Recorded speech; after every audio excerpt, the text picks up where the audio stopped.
Nas semanas antes do parto, o corpo produz menos progesterona e aumentam os níveis de outros hormônios.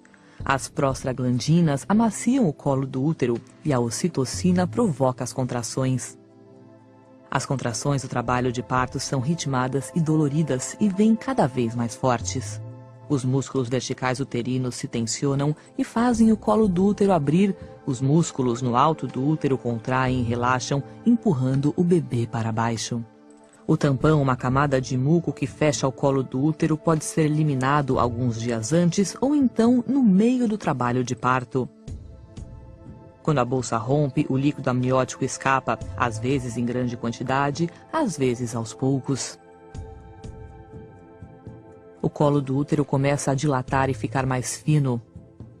Quando a dilatação chega a 4 centímetros, começa a fase ativa do trabalho de parto, com contrações mais fortes e frequentes. Com 8 centímetros, começa a parte mais dolorida do parto. A dilatação é considerada total quando chega a 10 centímetros e pode surgir aí uma grande vontade de fazer força. Isso quer dizer que começou a fase expulsiva do parto. A cada contração, o bebê desce mais. Os ossos da cabeça se aproximam para que ele passe pelo canal de parto, que é estreito. A cabeça do bebê fica visível por fora. Está chegando o grande momento. Com mais algumas contrações e um pouco de força, aparecem o rosto, os ombros e o resto do corpo.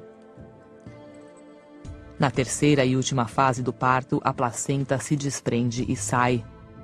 O bebê começa a respirar sozinho e a incrível aventura do parto termina.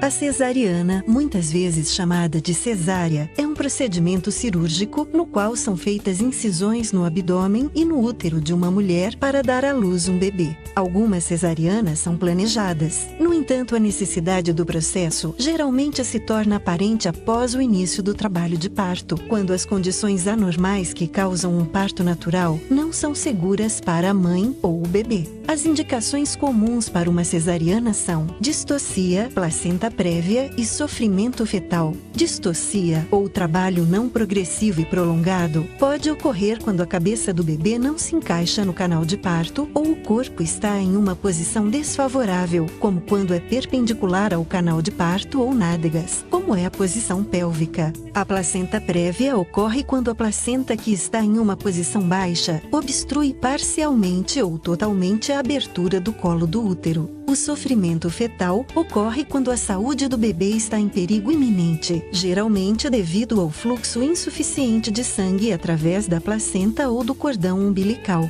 O sofrimento fetal pode ocorrer quando a placenta se separa da parede uterina antes do parto, ou o cordão umbilical se comprime ou asfixia. Outras condições que podem exigir uma cesariana incluem nascimentos múltiplos, grandes tumores do útero, herpes genital ou outras infecções ou problemas de saúde, como hipertensão ou diabetes não controlada. O médico pode utilizar a ultrassonografia e um monitor fetal do coração para ajudar a decidir se o bebê deve nascer por cesariana. Quando uma cesariana se torna necessária, será preparada para a cirurgia. Na maioria dos casos, uma anestesia peridural é administrada para anestesiar a parte inferior do corpo. No entanto, às vezes é usada a anestesia geral. O médico começará fazendo uma incisão no abdômen. Será uma incisão vertical, um pouco abaixo do umbigo, até a parte superior do osso púbico, ou muitas vezes uma incisão horizontal em cruz e um pouco acima do osso púbico. Esta incisão é geralmente chamada de incisão biquíni. Em seguida, o médico realizará uma segunda incisão na parte inferior do útero.